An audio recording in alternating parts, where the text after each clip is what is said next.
मेरा यही कॉन्सेप्ट है कि 1 रुपया दीजिए और पढ़ाइए अपने बच्चों को। तो हम बच्चों को जब पढ़ाते हैं तो ऐसा नहीं कि सिर्फ बच्चे ही पढ़ रहे हैं, उसके साथ हम भी पढ़ रहे हैं। तो पूरा कजरा क्षेत्र में जितना भी कजरा क्षेत्र में गांव है, जैसे ये बंसीपुर है, अरमा है, माधोपुर है, मदनपुर है, केशवपुर है, नरोत्तमपुर है, उधर सिवडी, रमतलीगंज, लखना, उड़ेन, खुनाडी, जितना भी गांव है सारे गांव को मिला करके एक संस्था बनाया गया है। STSP नाम है, जी बोलिए, जुड़े हुए हैं। कोठी में धान छौ, कोठी में धान छौ, बेच के पढ़ाई देगे मैया, नाम हमर स्कूल में लिखाई दे। नमस्कार, मैं रवि भारद्वाज, आप लोग देख रहे हैं मोबाइल टीवी। और आज शिक्षा से जुड़ी हुई कुछ बात हम करेंगे। अगर आप गरीब परिवार से आते हैं और आप चाहते हैं कि आपका बच्चा भी पढ़ लिख कर कोई बड़ा जॉब करे, तो अभी आप पैसे की कमी की वजह से ऐसा नहीं कर पा रहे हैं, तो ये समस्या आपकी अब दूर हो जाएगी। आपको आना है the success academy coaching centre में, और सर हमारे साथ हैं जो यहाँ के प्रिंसिपल हैं, और इनसे बात करते हैं कि क्या कैसे ये संभव हो पाएगा और कैसे जो गरीब के बच्चे हैं वो भी पढ़ पाएंगे। तो आपका जो ऐड देखा कि 1 रुपया लेकर, गुरु दक्षिणा लेकर आप जो है बच्चों को पढ़ाते हैं, तो क्या कैसे आप मैनेज करते हैं और गार्जियन जो है कैसे इससे अपने बच्चे को लाभान्वित कर सकते हैं? सबसे पहले आपका बहुत बहुत धन्यवाद जो आप यहाँ तक आए हैं। हम लोग हमेशा पेरेंट्स मीटिंग भी करते रहते हैं, तो पेरेंट्स मीटिंग करते करते मेरे मन में ख्याल आया, बहुत सारा पेरेंट्स की बहुत सारी दिक्कतें होती है, पैसा के अभाव पे कोई बच्चा नहीं पढ़ पाता है। हम खुद इस रास्ते से आए हैं, तो हम सोचे कि यहाँ के गांव के बच्चों को, ये यहाँ पे बंसीपुर और अरमा गांव है, इन दोनों गांव के बच्चों को मुफ्त में शिक्षा दे। और मुफ्त में शिक्षा सफल नहीं होता है, जैसा कि पहले जो वीडियो बना था उसमें देखे होंगे। तो इसलिए 1 रुपया गुरु दक्षिणा के साथ हम बच्चों को पढ़ाएंगे, और मेरा यही कॉन्सेप्ट है कि 1 रुपया दीजिए और पढ़ाइए अपने बच्चों को मुफ्त में। अच्छा, सभी बच्चों को मुफ्त में? ऐसे में तो चाहेंगे कि सारे बच्चे क्या मुफ्त में पढ़ाई कर लें, तो जो सक्षम है उनके लिए आपका क्या कॉन्सेप्ट है? जी, जो पढ़ाई में मतलब पैसा देने में सक्षम है उनके लिए भी बहुत मिनिमम रखा गया है, ताकि गरीब से गरीब बच्चा भी पढ़ ले। मात्र 200 रुपया रखा गया है, और उसमें आइए और पढ़िए। जो सक्षम नहीं है वो बिल्कुल मुफ्त में पढ़िए, क्योंकि हम लोग गरीब लोग हैं, और ये गरीब लोग ऊंचे स्तर पर तभी जा सकते हैं जब वो शिक्षा से जुड़े रहेंगे। ऊंचे स्तर पर जाने के लिए एक ही मार्ग है, शिक्षा। Education is the most powerful weapon which you can use to change the world. शिक्षा एक ऐसा हथियार है जिसके बदौलत आप दुनिया को बदल सकते हैं। तो मेरे मायने में ये है कि हम कोई अंबानी या कोई बड़े घराने से नहीं आते हैं। शिक्षा ही एक ऐसा रास्ता है जिससे हम अपने मुकाम तक पहुंच सकते हैं। अच्छा, तो आपका अपना भी कुछ होगा, जैसे जीने के लिए लोग तो आजकल पढ़ाई पैसे के लिए कर रहे हैं, आप जानते हैं कि जॉब हो जाए, पैसा आ जाए, तो मान लीजिए फ्री में बच्चे को तो आप पढ़ा सकते हैं। आप अपने लिए अपना फ्यूचर किस तरीके से देख रहे हैं? जब तक मेरा कोई सरकारी जॉब नहीं हो जाता है, जब तक हम यहाँ है, मेरा इतनी भी क्षमता नहीं है कि हम बाहर जाके कहीं पर पढ़ सकते हैं। पटना चल जाए, कोटा चल जाए, बहुत सारा जगह है, तो मेरा इतनी क्षमता नहीं है कि हम बाहर जाके पढ़ सकते हैं। यहाँ पर ही रह के पढ़ सकते हैं, और पढ़ने के साथ साथ बच्चों को पढ़ा करके, एक होता है ना बेसिक नॉलेज, तो जो कंपटीशन के एग्जाम की तैयारी करते होंगे उनको पता होगा कि एक बेसिक नॉलेज उनके लिए जरूरी है। अगर बेसिक नॉलेज रहेगा तभी वो आगे बढ़ पाएगा। तो हम बच्चों को जब पढ़ाते हैं तो ऐसा नहीं कि सिर्फ बच्चे ही पढ़ रहे हैं, उसके साथ हम भी पढ़ रहे हैं। तो मेरे मायने में ये हमको फायदा वाला चीज है कि बच्चों को पढ़ाने के साथ हमको भी फायदा हो रहा है। और मेरा लक्ष्य तो है, सबका जो मिडिल क्लास के लोग हैं सबका लक्ष्य रहता है कि मेरा किसी तरह से कोई भी जॉब हो जाए, तो लक्ष्य सबका वही है। लेकिन ये नहीं हो पाया तो हम बच्चा के लिए समर्पित हैं। अच्छा, मान लीजिए आपको जॉब हो जाता है, फिर ये बच्चे जो एक लाइन पकड़ लेंगे, आपके जाने के बाद ये छूटेगा कि इसको कंटिन्यू भी आप रखिएगा किसी तरीके से? देखिए, अभी तो जो भी है हम यहाँ पर हैं, जब जॉब हो जाएगा तो हम और मजबूत हो जाएंगे। इस बात को आपको मानना पड़ेगा। जो सरकारी में चल जाता है उनका और मजबूत हो जाता है। सर, सिर्फ यहाँ पर हम नहीं पढ़ाते, 3-4 टीचर और भी हैं। तो हम उन सब सर से रिक्वेस्ट करेंगे कि जो बच्चे यहाँ पर पढ़ रहे हैं उन सब का रेगुलेटरी बना हुआ रहना चाहिए, यानी वो रेगुलर पढ़ने आना चाहिए। ये सर से हम आग्रह करेंगे।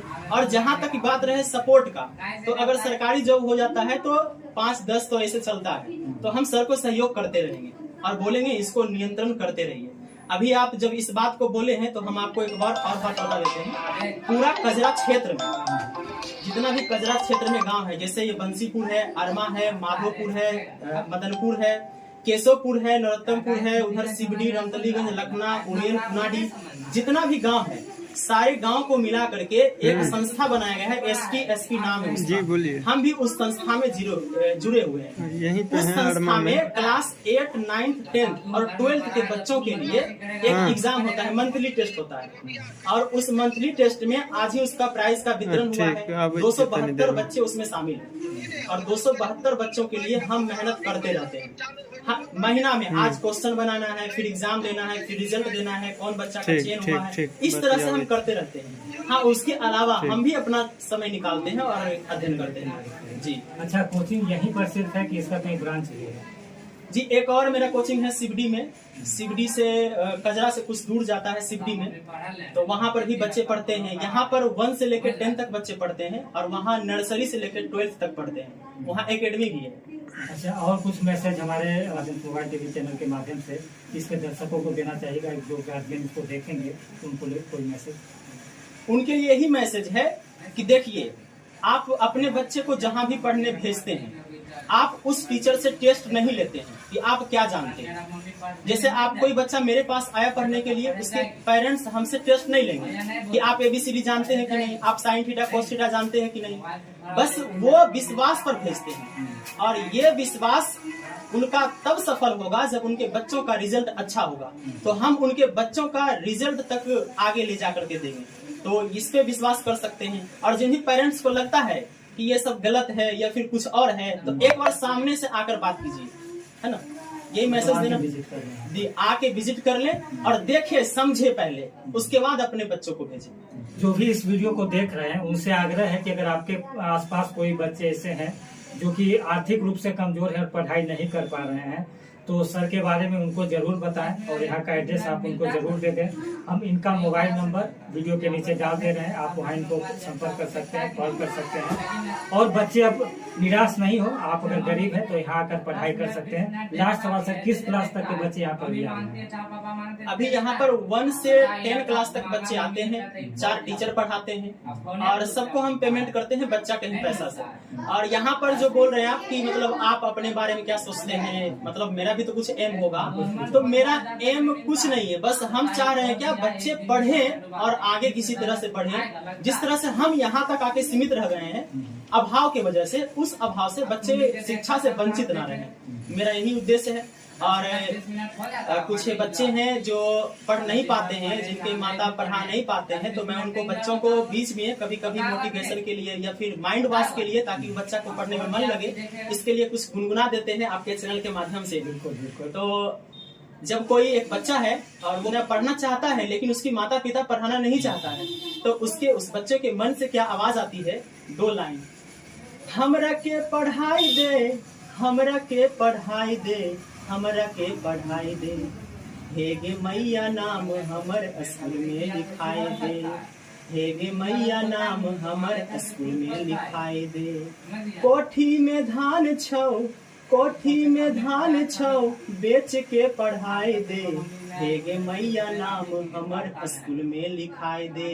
तो मैं आप पेरेंट्स से आग्रह करूंगा कि ऐसे बच्चों को शिक्षा से वंचित ना करें, जो पढ़ना चाहता है उनको जरूर भेजें। और पिछले वीडियो कंट्रोवर्सी पर हो गया था कि 1 रुपया में कोई शिक्षा कैसे दे सकता है, तो अभी मेरे पास बच्चे हैं जो कि फ्री में पढ़ते हैं, 10 से 15 बच्चे हैं। अगर जिन्हें लगता है, आप ये कहिएगा कि आप अपने चैनल के माध्यम से दिखाएं, तो नहीं, हम उनको हीनता का स्वीकार नहीं होना देना चाहते। अभी उस बच्चे को यहाँ पर हम बुलाएं और वीडियो में दिखाएं कि इसको फ्री पढ़ाते हैं, उसके मन पे क्या बीतेगा, सोचिए। तो मैं ऐसे लोगों से क्षमा चाहता हूँ, अगर उनको जानना ही है तो यहाँ पर आके जाने। जी बिल्कुल। और जिनको ये लगता है वो अपने बच्चे को यहाँ पर लेके आए, और अगर एडमिशन ये नहीं लेते हैं फ्री में, तो आप नीचे कमेंट में करें, तो हम आकर फिर इनसे सवाल करेंगे। हाँ। ये ज्यादा कारगर होगा कि हम किसी बच्चे से पूछें कि आप फ्री में पढ़ते हैं कि नहीं। तो जो भी जिनको लगता है आप यहाँ पर आकर देखें, और अगर नहीं मिलता है आपको सुविधा तो आप नीचे कमेंट करें। धन्यवाद।